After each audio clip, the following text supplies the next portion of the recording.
Hello എല്ലാവർക്കും എൻട്രിയുടെ YouTube ചാനലിലേക്ക് സ്വാഗതം. HSC ഇംഗ്ലീഷ് നോട്ടിഫിക്കേഷൻ വന്നപ്പോൾ തന്നെ നമ്മുടെ ഉദ്യോഗാർത്ഥികൾ ഉൾപ്പെടെ ഒരുപാട് പേര് നിരന്തരമായിട്ട് ചോദിച്ച കുറേ ക്വസ്റ്റ്യൻസിൻ്റെ ആൻസർ ആണ്. അതിൽ ഒന്ന് നമ്മൾ ഒരു ഹൈപ്പോത്തസിസ് പോലെയോ ഒന്ന് ഒരു പ്രഡിക്ഷൻ പോലെയോ ഒക്കെ നടത്തുന്ന ഒരു ഉത്തരമാണ്. ബാക്കിയെല്ലാം നമ്മുടെ നിലവിൽ നിൽക്കുന്ന ലിസ്റ്റുകളും പോസ്റ്റിങ്ങുമായിട്ട് ബന്ധപ്പെട്ട ഡീറ്റെയിൽസുമാണ്. നമുക്ക് നോക്കാം.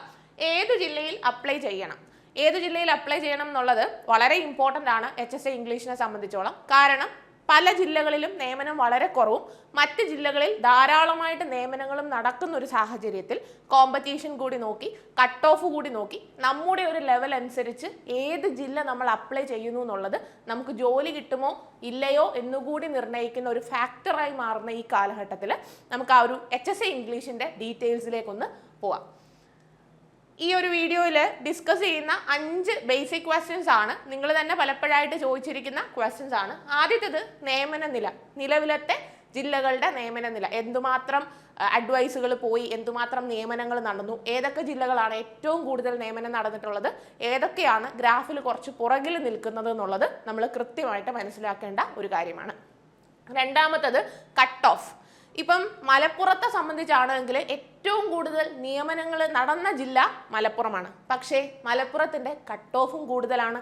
സോ ഒരു ആവറേജിനും എബവ് ആവറേജിനും ഒക്കെ ഇടയ്ക്ക് നിൽക്കുന്ന ഒരു വിദ്യാർത്ഥി മലപ്പുറം ചൂസ് ചെയ്താലുള്ള പ്രശ്നം നമ്മൾ ചിലപ്പം റാങ്ക് ലിസ്റ്റിൽ പോലും ഇല്ലാതെ മാറിപ്പോകേണ്ടി വരും എന്നുള്ളതാണ്. കോമ്പറ്റീഷൻ ഏറ്റവും കൂടുതലുള്ള ജില്ല കൂടിയാണ് മലപ്പുറം. അതുകൊണ്ട് തന്നെ അതത് ജില്ലകളുടെ കട്ട് ഓഫ് അറിഞ്ഞ് നമ്മുടെ ഒരു ഇൻ്റലിജൻസും ഹാർഡ് വർക്കും ഒക്കെ എന്നിരുന്നാലും ഒരു കുറച്ച് സ്പെക്കുലേറ്റീവായിട്ടും ഒക്കെ കുറച്ച് ബുദ്ധിപരമായിട്ട് നമ്മൾ ഏത് ജില്ല വേണമെന്ന് സെലക്ട് ചെയ്യേണ്ടതുണ്ട്. അതുകൊണ്ട് കട്ട് ഓഫുകൾ കൃത്യമായിട്ട് അറിഞ്ഞിരിക്കണം. മൂന്നാമത്തെ കാര്യം, ഏതു ജില്ലയിൽ അപ്ലൈ ചെയ്യണം. ഞാൻ ഇന്ന് ഈ ജില്ലകളെല്ലാം ഒരു 3 സോണുകളായിട്ട്, ആക്ച്വലി 5 സോണുകളായിട്ടാണ് അടുക്കുന്നത്. എങ്കിൽ പോലും അതിൽ നിങ്ങൾക്ക് നിങ്ങളുടെ കാറ്റഗറി ഏതാണെന്ന് തിരിച്ചറിഞ്ഞിട്ട് വേണ്ടുന്നത് ചൂസ് ചെയ്യുക എന്നുള്ളതാണ് നിങ്ങൾക്ക് ചെയ്യാൻ പറ്റുന്ന ഒരു കാര്യം. സജഷൻ മാത്രമാണ്. ഇതൊക്കെ ഇൻഡിവിജ്വൽ പ്രിഫറൻസുകളും കാര്യങ്ങളും ആണ് എന്നുള്ളത് മറ്റൊരു ഘടകമാണ്.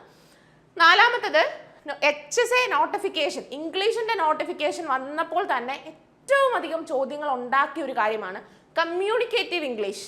അതിന് നമുക്ക് അപ്ലൈ ചെയ്യാൻ പറ്റുമോ? എസ്പെഷ്യലി ഡിപ്ലോമ മതി എന്ന് പറഞ്ഞ് ഇപ്പോൾ റീസെൻ്റ് ആയിട്ട് വന്ന പത്രവാർത്തകളൊക്കെ നമ്മൾ കണ്ടിട്ടുണ്ടായിരിക്കും. സോ വലിയ കൺഫ്യൂഷൻസ് ഉണ്ടാക്കിയ ഒരു കാര്യമാണ് കമ്മ്യൂണിക്കേറ്റീവ് ഇംഗ്ലീഷിന് എങ്ങനെ അപ്ലൈ ചെയ്യാം. സോ അതിൻ്റെ യോഗ്യതകൾ കൂടി നമ്മൾ ഈ വീഡിയോയിൽ ഡിസ്കസ് ചെയ്യുന്നുണ്ട്. അഞ്ചാമത്തെ ക്വസ്റ്റ്യൻ, സിലബസ് മാറുമോ? മാറുമെങ്കിൽ അത് ഏതൊക്കെ പാർട്ടിലായിരിക്കും ചേഞ്ചസ് വരിക എന്നുള്ളതാണ്. സോ നമുക്ക് സ്റ്റാർട്ട് ചെയ്യാം. ആദ്യത്തെ ചോദ്യത്തിലേക്ക് വരാം.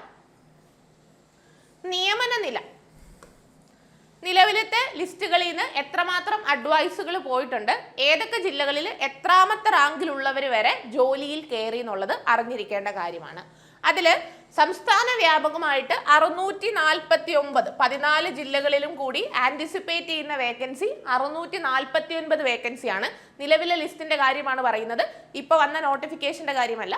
നിലവിലെ ലിസ്റ്റിൽ 649 വരെയുള്ള ഒരു സംഖ്യ വരെയാണ് നമ്മൾ എന്ത് പ്രതീക്ഷിക്കുന്നത്, നിയമനം പ്രതീക്ഷിക്കുന്നത്. പക്ഷേ നടന്നത്, അതായത് ഇത്രയും വേക്കൻസീസ് ഉണ്ട്, പക്ഷേ നടന്നത് 170 നിയമനങ്ങൾ മാത്രമാണ്. 2024 ഡിസംബറിന്റെ കണക്കനുസരിച്ച് 170 നിയമനങ്ങൾ മാത്രമാണ് നടന്നിട്ടുള്ളത്. ഇനി ഇപ്പോഴത്തെ ലിസ്റ്റിന്റെ കാലാവധി 2023-26 എന്നിരിക്കെ 26ന്റെ പകുതി വരെ, അതായത് 26ന്റെ ഒരു പകുതി വരെ ആയിരിക്കും നിലവിലത്തെ ലിസ്റ്റിൽ നിന്ന് നിയമനങ്ങൾ ഉണ്ടാവുക. അപ്പോൾ വന്ന നോട്ടിഫിക്കേഷൻ 25, ഇപ്പോൾ വാർഷിക കലണ്ടർ PSC പ്രസിദ്ധീകരിക്കുകയുണ്ടായി. ഓഗസ്റ്റ്, സെപ്റ്റംബർ, ഒക്ടോബർ മാസങ്ങളിലാണ് എക്സാം നടക്കാൻ സാധ്യതയുള്ളത്. ഓഗസ്റ്റ്, സെപ്റ്റംബർ, ഒക്ടോബർ മാസങ്ങളിലാണ്. അതിനുശേഷം റാങ്ക് ലിസ്റ്റ് വന്ന് ഇൻ്റർവ്യൂ ഒക്കെ കഴിയുമ്പോഴേക്കും ഏതാണ്ട് 2026 പകുതി ആവുമെന്ന് നമുക്ക് പ്രതീക്ഷിക്കാം. അതുകൊണ്ട് തന്നെ 2026 പകുതിക്ക് ശേഷമായിരിക്കും നമ്മൾ എഴുതുന്ന ലിസ്റ്റിൽ നിന്ന് നിയമനങ്ങൾ നടക്കാൻ സാധ്യതയുള്ളത്. പിന്നീട് നിലവിൽ എക്സിസ്റ്റ് ചെയ്യുന്ന റാങ്ക് ലിസ്റ്റിൽ മെയിൻസിൽ സപ്ലീവായിട്ട് ഏതാണ്ട് 1416 പേരുണ്ട്. അതിൽ 1200ഓളം ഉദ്യോഗാർത്ഥികളാണ് നിയമനം പ്രതീക്ഷിച്ച് നിൽക്കുന്നത്. മെയിൻ ലിസ്റ്റിൽ 562 പേരുണ്ട്. സോ നിങ്ങൾക്കൊന്ന് കണക്കിലാക്കാം, നമ്മൾ എഴുതുന്ന എക്സാമിനും ഏതാണ്ട് 500ഓളം പേരെ ആയിരിക്കും അവർ എല്ലാ ജില്ലകളിലും കൂടി റാങ്ക് പട്ടികയിൽ എന്ത് ചെയ്യുന്നത്, മെയിൻ ലിസ്റ്റിൽ ഇടുന്നത്. സോ 562 പേരാണ് ഇപ്പോഴത്തെ മെയിൻ ലിസ്റ്റിലുള്ളത്. പിന്നീട് ഇനി നമ്മൾ നിയമന നിലയെപ്പറ്റി നമ്മുടെ ക്വസ്റ്റ്യനിലോട്ട് വരാം.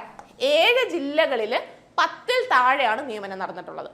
7 ജില്ലകളിൽ 10-ൽ താഴെയാണ് നിയമനം നടന്നിട്ടുള്ളത്. സോ ഈ ജില്ലകളാണ് നിങ്ങളുടെ തനത് ജില്ലകളെങ്കിൽ, അതല്ല നിങ്ങൾ ഈ ജില്ലകളിലാണ് അപ്ലൈ ചെയ്യാൻ ഇരിക്കുന്നതെങ്കിൽ ഒന്ന് മാറി ചിന്തിക്കുന്നത് നന്നായിരിക്കും. പിന്നെ ഇതിൻ്റെ ഒരു ഓപ്പോസിറ്റ് സൈഡ് എന്ന് പറഞ്ഞാൽ ഇവിടെ ഓൾറെഡി നിയമനങ്ങൾ, അതായത് വേക്കൻസീസ് ഉണ്ട്, നിയമനങ്ങൾ നടത്താതിരിക്കുന്നു എന്നതുകൊണ്ട്.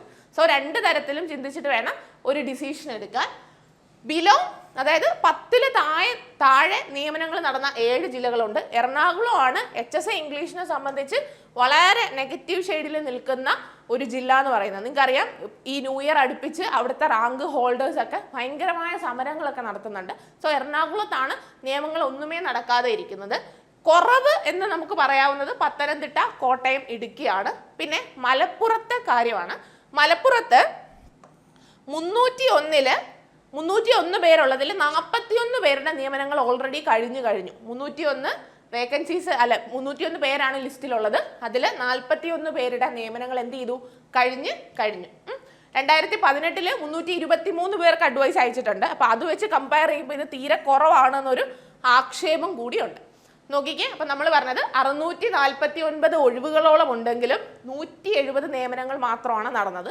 ആൻഡ് നിങ്ങൾക്കറിയാം, 2025 തുടങ്ങിയിട്ടേ ഉള്ളൂ. ഇനിയും 1.5 വർഷം കൂടി ലിസ്റ്റിന് കാലാവധി ഉണ്ട്.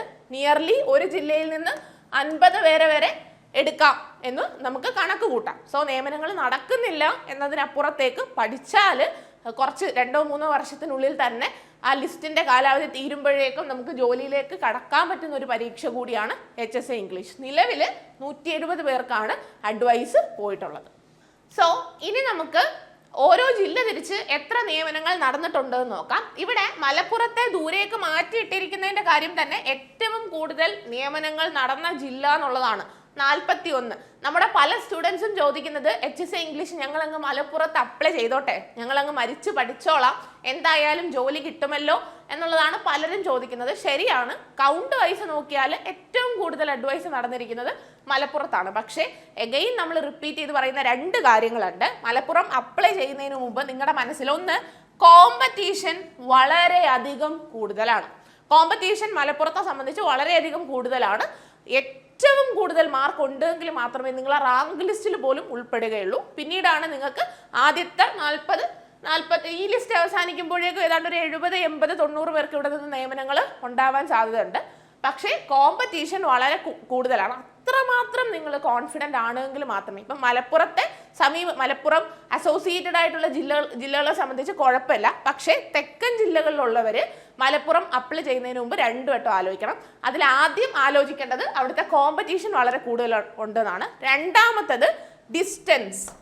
ബിക്കോസ് നിങ്ങൾക്ക് ഒരു സർക്കാർ ജോലി കിട്ടുമ്പോൾ അത് ഏറ്റവും കൂടുതൽ ആകർഷണീയമാകുന്നത് നിങ്ങൾക്ക് വീട്ടിൽ നിന്ന് പോയി വരാനോ അല്ലെങ്കിൽ ആഴ്ചയിൽ ഒരിക്കൽ നിങ്ങളുടെ വീട്ടിലോട്ട് വരാനോ നാടുമായിട്ട് ഇടപെട്ട് നാട്ടിലെ ഒരു അധ്യാപകൻ എന്നുള്ള പേര്, എസ്പെഷ്യലി സർക്കാർ സ്കൂളിൽ ജോലിക്ക് കയറുന്ന അധ്യാപകന് നമ്മുടെ നാട്ടിൽ നല്ല മതിപ്പും വിലയുമാണ്. സോ അത് നിങ്ങൾക്ക് ശരിക്കും എക്സ്പീരിയൻസ് ചെയ്യാനും പിന്നെ കിട്ടുന്ന ശമ്പളം നിങ്ങൾക്ക് നന്നായിട്ട് യൂസ് ചെയ്യാനും ഹാപ്പി ആയിട്ട് ജീവിക്കാനും പറ്റുമ്പോഴാണ് ഈ ഒരു സർക്കാർ ജോലിക്ക് ഒരു വിലയുണ്ടാവുന്നത്. അതിനപ്പുറത്തേക്ക് ഇപ്പം തെക്കൻ ജില്ലകളിലുള്ളവർ മലപ്പുറം അപ്ലൈ ചെയ്യുന്ന ഒരു ടെൻഡൻസി ധാരാളമായിട്ടുണ്ട്. പക്ഷെ അതിൻ്റെ നെഗറ്റീവ് കുറച്ച് നാൾ കഴിയുമ്പം നിങ്ങൾക്ക് ഈ ഒരു ഇൻകവും അറ്റ് ദ സെയിം ടൈം നിങ്ങളുടെ എക്സ്പെൻഡിച്ചറും തമ്മിൽ ടാലി ചെയ്യാൻ പറ്റാതെ വരും. അത് മാത്രമല്ല ഒരുപാട് ദൂരെയാണ്. സോ അതിൻ്റെ ഇഷ്യൂസും വരാം. അതുകൊണ്ട് 2 തവണ ചിന്തിച്ച് മാത്രം മലപ്പുറം അപ്ലൈ ചെയ്യുക. അപ്പോൾ പലരും ചോദിക്കും, അന്തർജില്ലാ ട്രാൻസ്ഫർ ഒക്കെ ഇല്ലേ? ഇപ്പം ഈ അടുത്തൊരു വിധിയല്ല, ആക്ച്വലി ഒരു റൂള് പോലെ വന്നിട്ടുണ്ടായിരുന്നു. അന്തർജില്ലാ ട്രാൻസ്ഫറിൻ്റെ പെർസെൻറ്റേജ് കൂട്ടി. അതായത് ഇപ്പോൾ കുറച്ചുകൂടി ട്രാൻസ്ഫറിന് പോസിബിലിറ്റി ഉണ്ട്. പക്ഷേ എങ്കിലും അത് ബുദ്ധിമുട്ടുള്ളൊരു കാര്യമാണ്. 5 വർഷമൊക്കെ നിങ്ങൾ നിർബന്ധമായിട്ട് നിൽക്കേണ്ടി വരും. സോ അത്തരത്തിലുള്ള ഒരുപാട് ഇഷ്യൂസ് ഉണ്ട്. അതുകൊണ്ട് ചിന്തിച്ച് മാത്രം മലപ്പുറത്ത് വെക്കുക. പിന്നീട് കോമ്പറ്റീഷൻ കൂടുതലാണ്. കോമ്പറ്റീഷൻ വളരെയധികം കൂടുതലാണ്. അപ്പോൾ ഒരു അത്ര ബ്രൈറ്റ് അല്ലാതെ നിൽക്കുന്നവരെ സംബന്ധിച്ച് നന്നായിട്ട് ചിന്തിച്ച് മാത്രം എന്ത് വെക്കേണ്ടി വരും? മലപ്പുറം നോട്ടിഫിക്കേഷൻ അല്ലെങ്കിൽ അത്ര ബ്രൈറ്റ് അല്ലാത്തവരെ സംബന്ധിച്ച് ഒത്തിരി ചിന്തിച്ചിട്ട് വേണം എന്ത് ചെയ്യാൻ? മലപ്പുറം ഓപ്റ്റ് ചെയ്യാൻ. 41 എന്നുള്ളത് സത്യസന്ധമായ വിവരമാണ്. ഏറ്റവും കൂടുതൽ നിയമനം നടന്നിട്ടുള്ളത് മലപ്പുറമാണ്. ഇനി എറണാകുളമാണ് ഏറ്റവും കുറവുള്ളത്. പക്ഷെ at the same time vacancies അവിടെ ഉണ്ടായിരിക്കാം, അല്ലെങ്കിൽ അടുത്ത ലിസ്റ്റിൽ നിന്ന് എടുക്കാമായിരിക്കാം എന്നൊരു പോസിബിലിറ്റി ഉണ്ട്. പത്തനംതിട്ട, കോട്ടയം, ഇടുക്കി, ആലപ്പുഴ ഓക്കെ 1, 1, 4, കോഴിക്കോട് 5, തൃശ്ശൂർ 5, വയനാട് 8. ഇത്രയും ആൾക്കാരാണ് കുറച്ച്. അപ്പം ഈ ജില്ലകളിലുള്ളവരെ സംബന്ധിച്ച് തൊട്ടടുത്ത നന്നായിട്ട് നിയമനം നടന്ന ജില്ലകൾ വെക്കുന്നതിൽ തെറ്റില്ല. ഓക്കെ, അപ്പം നമ്മൾ അങ്ങനെ വേണം ചിന്തിക്കാൻ. തൊട്ടതെ നമുക്കൊന്ന് പോയിട്ട് വരാൻ പറ്റുകയും ചെയ്യും. എന്നാൽ നമ്മുടെ ജില്ലയിൽ നിയമനം കുറവാണെങ്കിൽ തൊട്ടടുത്തുള്ള അത്യാവശ്യം നിയമനം നടക്കുന്ന ജില്ലകളിൽ നിങ്ങൾക്ക് അപ്ലൈ ചെയ്യാവുന്നതാണ്. പിന്നെ കണ്ണൂർ, കൊല്ലം, തിരുവനന്തപുരം, കാസർഗോഡ്, പാലക്കാട് ഈ 5 ജില്ലകളുടെ കാര്യമാണ് പറയുന്നത്. ഇവിടെ കംഫർട്ടബിൾ ആയിട്ടുള്ള രീതിയിൽ എന്ത് നടന്നിട്ടുണ്ട്? നിയമനങ്ങൾ നടന്നിട്ടുണ്ട്. ഏതൊക്കെ ജില്ലകളാണ്? കണ്ണൂർ, കൊല്ലം, തിരുവനന്തപുരം. ഈ തൃശ്ശൂരും തിരുവനന്തപുരവും തെറ്റല്ലേ? തിരുവനന്തപുരം, കാസർഗോഡ്, പാലക്കാട് ഈ 5 ജില്ലകളിൽ കംഫർട്ടബിൾ ആയിട്ട് നിയമനങ്ങൾ നടന്നിട്ടുണ്ട്. അപ്പോൾ ആ ജില്ലക്കാർ മറ്റ് ജില്ലകളിൽ വെക്കുന്നതിനേക്കാളും സ്വന്തം ജില്ലയിൽ തന്നെ അപ്ലൈ ചെയ്യുന്നതായിരിക്കും ഏറ്റവും നല്ലത്. നോക്കിക്കേ, അപ്പം നമ്മൾ നിയമന നില വെച്ച് പറഞ്ഞത് മലപ്പുറത്ത് നിയമനം കൂടുതലുണ്ട്, പക്ഷേ കോമ്പറ്റീഷൻ ഹൈ ആണ്. നിങ്ങൾക്ക് പിന്നീട് ബുദ്ധിമുട്ടേണ്ടി വരും. അതായത് ജോലി കിട്ടിയാലും തെക്കൻ ജില്ലക്കാർ മലപ്പുറം വെക്കാതിരിക്കുന്നതായിരിക്കും നല്ലത്. നിങ്ങൾക്ക് ബുദ്ധിമുട്ടുകൾ ധാരാളമായിട്ട് വരും. എറണാകുളം, പത്തനംതിട്ട, കോട്ടയം, ഇടുക്കി, ആലപ്പുഴ, കോഴിക്കോട്, തൃശ്ശൂർ, ഈ തൃശ്ശൂരും തിരുവനന്തപുരവും തമ്മിൽ തെറ്റരുത്, തൃശ്ശൂർ, വയനാട് ഇത്രയും ജില്ലകളിൽ നിയമനം കുറവാണ്. അപ്പം നിങ്ങൾക്ക് വേണമെങ്കിൽ തൊട്ടടുത്ത ജില്ലകളിൽ കുറച്ച് നിയമനം നടന്നിട്ടുള്ള തൊട്ടടുത്ത ജില്ലകൾ ഓപ്റ്റ് ചെയ്യുന്നതിൽ തെറ്റില്ല. കണ്ണൂർ, കൊല്ലം, തിരുവനന്തപുരം, കാസർഗോഡ്, പാലക്കാട് ഈ ഇത്രയും ജില്ലകളിൽ കംഫർട്ടബിൾ ആയിട്ട് എന്ത് നടന്നിട്ടുണ്ട്? നിയമനം നടന്നിട്ടുണ്ട്. സോ ഈ ജില്ലകളിലുള്ളവരാണെങ്കിൽ സ്വന്തം ജില്ല ഓപ്റ്റ് ചെയ്യുന്നത് നന്നായിരിക്കും. ഇത്രയാണ് നമുക്ക് നിയമന നിലയിൽ നിന്ന് മനസ്സിലാവുന്നത്. ഇനി നമുക്ക് കട്ട് ഓഫിലോട്ട് പോവാം. കട്ട് ഓഫിലോട്ട് പോകുമ്പം കട്ട് ഓഫ് ആണ്, അതായത് റാങ്ക് ലിസ്റ്റിൽ ഉൾപ്പെടാനുള്ള മാർക്കാണ് പറയുന്നത്. അതല്ലാതെ ജോലി കിട്ടാനുള്ള മാർക്കിന് ആദ്യത്തെ റാങ്കുകൾക്കാണ് ജോലി കിട്ടുന്നത്. നിങ്ങൾക്കറിയാം, ആദ്യത്തെ മാർക്കുകളാണ്. അത് ഏതാണ്ട് ഒരു 60 അടുപ്പിച്ച് നിങ്ങൾ മേടിക്കണം. 60-70 കംഫർട്ടബിൾ ആയിട്ടുള്ള റേഞ്ചാണ് വരുന്ന പരീക്ഷയ്ക്ക്. നിലവിൽ 60 ഒക്കെയാണ് ആദ്യത്തെ റാങ്കുകളായിട്ട് വരുന്നത്. 60-70 ഇൻ ബിറ്റ്വീൻ ആണ്. സോ ഇവിടെ കട്ട് ഓഫിനെ പറ്റി നമ്മൾ പറയുമ്പോൾ തിരുവനന്തപുരത്ത് 56 പക്ഷേ അതേ കട്ട് ഓഫ് തന്നെ വാങ്ങിച്ച ആർക്കാണ്? എറണാകുളത്തുള്ള ഒരാൾക്ക് ജോലി കിട്ടാനുള്ള സാധ്യത കുറവാണ്. സോ അതാണ് നമ്മൾ ശ്രദ്ധിക്കേണ്ട ഒരു കാര്യം. തിരുവനന്തപുരത്തെ 56, എറണാകുളത്ത് 56.67 ആയിരുന്നു കട്ട് ഓഫ്. അപ്പം തിരുവനന്തപുരത്ത് ഏതാണ്ട് 10-20-25 അടുപ്പിച്ച് നിയമനങ്ങൾ നടക്കുമ്പം എറണാകുളത്ത് റാങ്ക് ലിസ്റ്റ് അനങ്ങിയിട്ടില്ല എന്ന് നമ്മൾ ശ്രദ്ധിക്കണം. സോ അതുകൊണ്ട് വെക്കുമ്പോൾ അതായത് ജില്ല നിങ്ങൾ സെലക്ട് ചെയ്യുമ്പോൾ വളരെ അധികം സ്ട്രാറ്റജി യൂസ് ചെയ്ത് തന്നെ സെലക്ട് ചെയ്യണം. തിരുവനന്തപുരം 56, കൊല്ലം 54.33, പത്തനംതിട്ട 49 നോക്കിക്കേ, കട്ട് ഓഫ് കുറവാണ്. നിയമനങ്ങൾ കുറയും തോറും കട്ട് ഓഫിൻ്റെ നമുക്കൊന്ന് നോക്കിയാൽ തന്നെ മനസ്സിലാവും. പത്തനംതിട്ടയിലൊക്കെ ഇവിടെ ഒരു നിയമനമാണ് നടന്നിട്ടുള്ളത്, പക്ഷേ അവരുടെ കട്ട് ഓഫ് കുറവാണ്, 49. ദെൻ ആലപ്പുഴ 52.67. പിന്നെ നമ്മൾ ഇതിൽ എടുത്തു പറയേണ്ട കാര്യം നമ്മുടെ മലപ്പുറമാണ് 57.33. നോക്കിക്ക് ഏറ്റവും കൂടുതൽ കട്ട് ഓഫ് ആണ്. ഇത് ലാസ്റ്റ് കയറിയ ആളുടെ കട്ട് ഓഫ് ആണ്. പക്ഷെ ഇങ്ങനെയല്ല, അതായത് ആ കട്ട് ഓഫ് ഇതിനപ്പുറത്തേക്കുള്ള എല്ലാവരും കയറിയിട്ടുണ്ടെന്ന് നമ്മൾ പറയുമ്പം, പക്ഷേ ആദ്യ റാങ്കുകൾ മലപ്പുറത്ത് വളരെയധികം മാർക്കുള്ളതാണ്. ആദ്യ റാങ്കുകൾ വരുന്നത് കോമ്പറ്റീഷൻ വളരെ കൂടുതലാണ്. സോ നിങ്ങളുടെ അടുത്തുള്ള ജില്ലകളിൽ കംഫർട്ടബിൾ ആയിട്ട് നിയമനം നടക്കുന്നുണ്ടെങ്കിൽ അങ്ങോട്ട് ചൂസ് ചെയ്യുന്നതായിരിക്കും ബെറ്റർ ആയിട്ടുള്ള ഓപ്ഷൻ. ഇത്രയാണ്, ബാക്കി എല്ലാ ജില്ലക്കാരുടെയും കൊടുത്തിട്ടുണ്ട്. ഇടുക്കിയൊക്കെ വളരെ കുറവാണ്, 45.33 പക്ഷെ അന്നേരവും നമ്മൾ ശ്രദ്ധിക്കേണ്ട കാര്യം ഇടുക്കിയുടെ നിയമനം 1 ഇവിടെ വന്നിട്ടുള്ളതാണ്. സോ അതുകൊണ്ട് സെലക്ട് ചെയ്ത് ചൂസ് ചെയ്ത് തന്നെ നിങ്ങൾ ജില്ല അപ്ലൈ ചെയ്യുമ്പോൾ വെക്കുക എന്നുള്ളതാണ്. ഇനി ഫസ്റ്റ് റാങ്കിന് 60-70 ഇപ്പോഴത്തെ ഒരു കംഫർട്ടബിൾ ആയിട്ടുള്ള റേഞ്ച്. പക്ഷെ നിങ്ങൾ വരുന്ന പരീക്ഷയ്ക്ക് പഠിക്കുമ്പം മനസ്സിലൊരു 70+ വെച്ച് തന്നെ പഠിക്കുക, 70+ വെച്ച് തന്നെ പഠിക്കാൻ ശ്രദ്ധിക്കുക. സോ ദാറ്റ് നമുക്ക് ഒരു ആദ്യത്തെ 1-2 റാങ്കുകൾ ബാഗ് ചെയ്യാൻ പറ്റും. ഇനി നിങ്ങൾ കാത്തിരുന്ന ആ ഒരു ചോദ്യത്തിൻ്റെ ആൻസറാണ് ഏത് ജില്ലയിൽ അപ്ലൈ ചെയ്യണം. നമ്മൾ ആക്ച്വലി ആദ്യം 3 സോൺസ് ആയിട്ടാണ് ഡിവൈഡ് ചെയ്തത്. പിന്നെ തോന്നി 5 സോൺസ് ആയിട്ട് തന്നെ ഡിവൈഡ് ചെയ്യണം. മലപ്പുറവും എറണാകുളവും സ്പെഷ്യലായിട്ട് തന്നെ പറയണം. മലപ്പുറം ജോബ് ഷുവർ ആണ്. നിങ്ങൾ റാങ്ക് ലിസ്റ്റിൽ ആദ്യത്തെ 50 വന്നാൽ പോലും നിങ്ങൾക്ക് ജോലി ഉറപ്പാണ്. പക്ഷേ ഹൈ കോമ്പറ്റീഷൻ ആണ്. കണ്ടല്ലോ, നിങ്ങൾ മാർക്ക് 2-3 മാർക്കിന്റെ വ്യത്യാസം എന്ന് പറയുമ്പോൾ അതിൻ്റെ നടുക്കുള്ള ആൾക്കാരുടെ എണ്ണം വളരെ കൂടുതലാണ് എന്നുള്ള ഒരു സത്യം കൂടി നമ്മൾ മനസ്സിലാക്കണം. ഓക്കെ, പോയിന്റ് മാർക്കുകളുടെ ഇടയ്ക്ക് തന്നെ 10, 20, 30, 40 ആൾക്കാർ വരുന്ന സാഹചര്യങ്ങളുണ്ട്. സോ കോമ്പറ്റീഷൻ ഹൈ ആണ്. ജോബ് ഷുവർ മലപ്പുറത്താണ്. എറണാകുളം നിലവിലത്തെ അവസ്ഥയിൽ കുറച്ച് പുറകിലോട്ടാണ്. അടുത്ത ലിസ്റ്റിൽ, അതായത് നമ്മൾ എഴുതി വരുന്ന ലിസ്റ്റിൽ അതിൻ്റെ നിയമനം എങ്ങനാകും എന്നുള്ളത് നമുക്ക് പ്രെഡിക്റ്റ് ചെയ്യാൻ പറ്റുന്ന കാര്യവുമല്ല. പിന്നീട് മീഡിയം സോൺസ് ആണ് തിരുവനന്തപുരം, അതുപോലെ തന്നെ കാസർഗോഡ്, പാലക്കാട് തുടങ്ങിയതൊക്കെ മീഡിയം സോൺസ്. അതത് ജില്ലക്കാർ അവിടെ തന്നെ, ഇവിടെയൊക്കെ 20+ അടുപ്പിച്ച് നിയമനങ്ങൾ നടന്നിട്ടുണ്ട്. സോ ഈ ജില്ലക്കാരാണ് നിങ്ങളെങ്കിൽ ഇവിടെ തന്നെ അപ്ലൈ ചെയ്യുന്നതായിരിക്കും നല്ലത്. അതായത് കൂടുതൽ അവിടെ തന്നെ ജോലി കിട്ടാനുള്ള സാധ്യത ഉണ്ട്. നിങ്ങളുടെ പഠിത്തം, നിങ്ങളുടെ ആ ഒരു പ്രിപ്പറേഷൻ ഒന്ന് മൂർച്ച കൂട്ടിയാൽ മതി. നിങ്ങളുടെ പ്രിപ്പറേഷൻ ഒന്ന് മൂർച്ച കൂട്ടിയിട്ട് തിരുവനന്തപുരം, കാസർഗോഡ്, പാലക്കാടുകാർക്കൊക്കെ സ്വന്തം ജില്ല തന്നെ അപ്ലൈ ചെയ്യുന്നതായിരിക്കും നല്ലത്. കണ്ണൂർ, കൊല്ലം ഓക്കെ ആണ്. അതായത് ഒരു 16, 17, 80 ഒക്കെയാണ്. 1.5 വർഷം കൂടി കഴിയുമ്പോഴത്തേക്കിന് ഒരു 30, 35 നിയമനങ്ങൾ അല്ലെങ്കിൽ ഒരു 40 നിയമനങ്ങളൊക്കെ പോവും. സോ ഓക്കെ ആണ്. പിന്നെ നിങ്ങളുടെ ഡിസിഷൻ അനുസരിച്ച് ചെയ്യുക. നിലവിലത്തെ ലിസ്റ്റിന്റെ ഒരു അവസ്ഥ വെച്ചിട്ടാണ് നമ്മൾ ഇതെല്ലാം പറയുന്നത്. ഓക്കെ, ആ ഒരു ബോധ്യം നിങ്ങൾക്ക് ഉണ്ടെന്ന് വിശ്വസിക്കുന്നു. പിന്നീട് പത്തനംതിട്ട, കോട്ടയം, ഇടുക്കി, ആലപ്പുഴ, കൊച്ചി, തൃശ്ശൂർ, വയനാട് ഇവിടങ്ങളിൽ നിയമനം കുറച്ച് കുറവാണ്.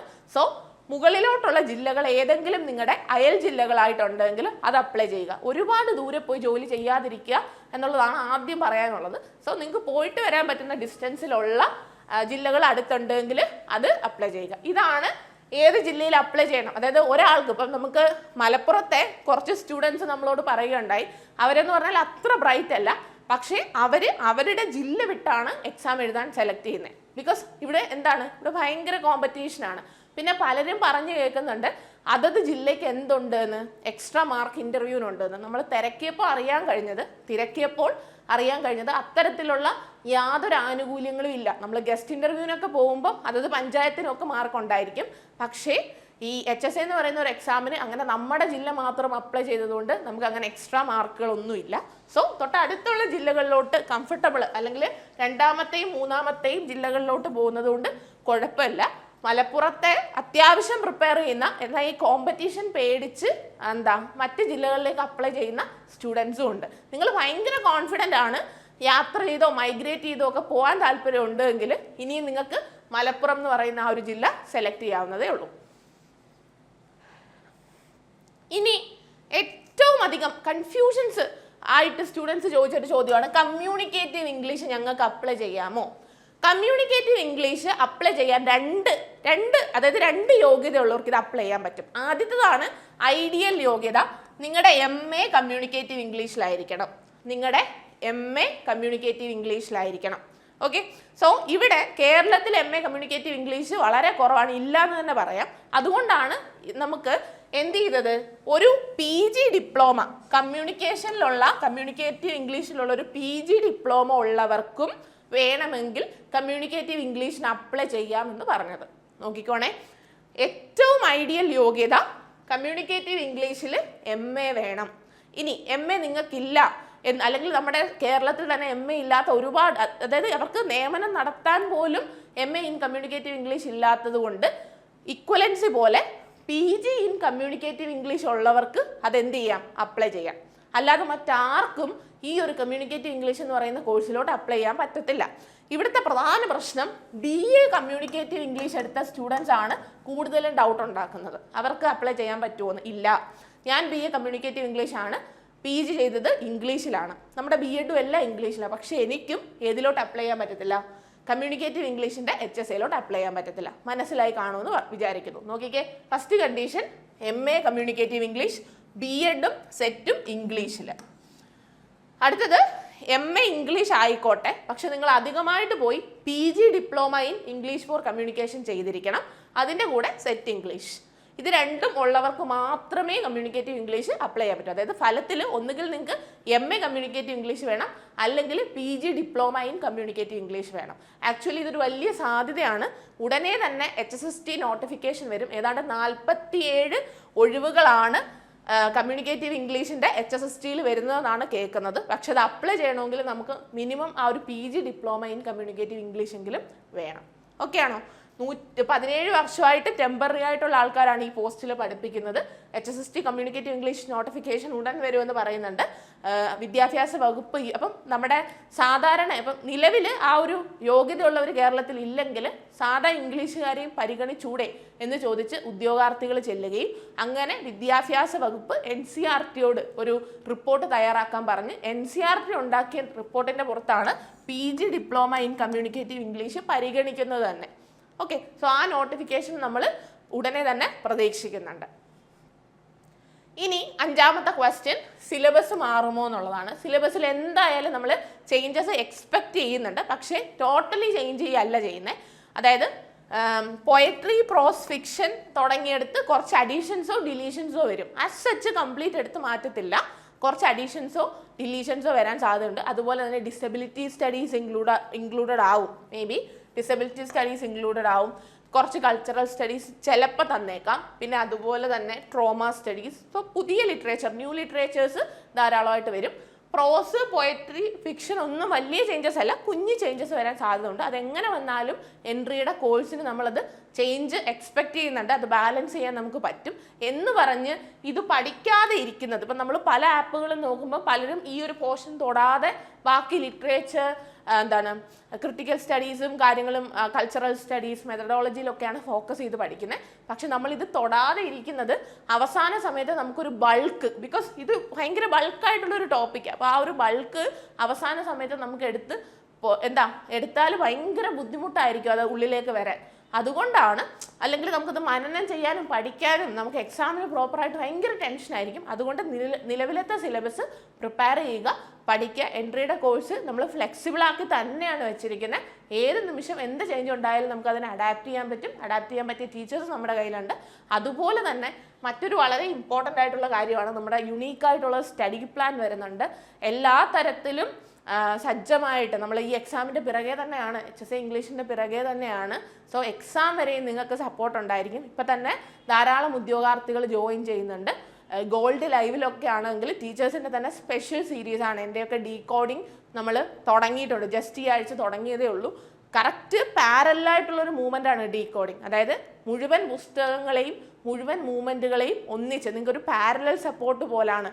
ആദ്യത്തെ ക്ലാസ്സിൽ എല്ലാ വർഷവും, അതായത് ഈ വർക്ക്സ് എല്ലാം പബ്ലിഷ് ചെയ്ത വർഷം ഒരു നോട്ടായിട്ടാണ് നമ്മൾ പഠിപ്പിക്കുന്നത്. അപ്പോൾ നിങ്ങൾക്ക് ഒരു പാരലൽ പ്രിപ്പറേഷനും കൂടി ഹെൽപ്പ് ചെയ്യുന്ന മെത്തേഡിലാണ് പല ടീച്ചേഴ്സും, നോ ദ പേഴ്സൺ ഉൾപ്പെടെ, നോ ദ വർക്ക് ഉൾപ്പെടെ പല ടീച്ചേഴ്സിൻ്റെയും പല ഗോൾഡ് ലൈവുകളുണ്ട്.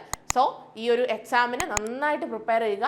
ആപ്ലിക്കേഷൻ സമയത്ത് നിങ്ങൾ പ്രോപ്പറായിട്ട് അപ്ലൈ ചെയ്യുക. ആപ്ലിക്കേഷൻ്റെ ഡീറ്റെയിൽസൊക്കെ ആയിട്ട് നമുക്കൊരു വീഡിയോയിലൂടെ നെക്സ്റ്റ് കാണാവുന്നതാണ്. സോ എന്ത് അപ്ഡേറ്റ് ഉണ്ടെങ്കിലും, HSC ഇംഗ്ലീഷിനെ സംബന്ധിച്ച് എന്ത് അപ്ഡേറ്റ് ഉണ്ടെങ്കിലും അറിയാനായിട്ട് ഈ ചാനൽ സബ്സ്ക്രൈബ് ചെയ്യുക. Thank you.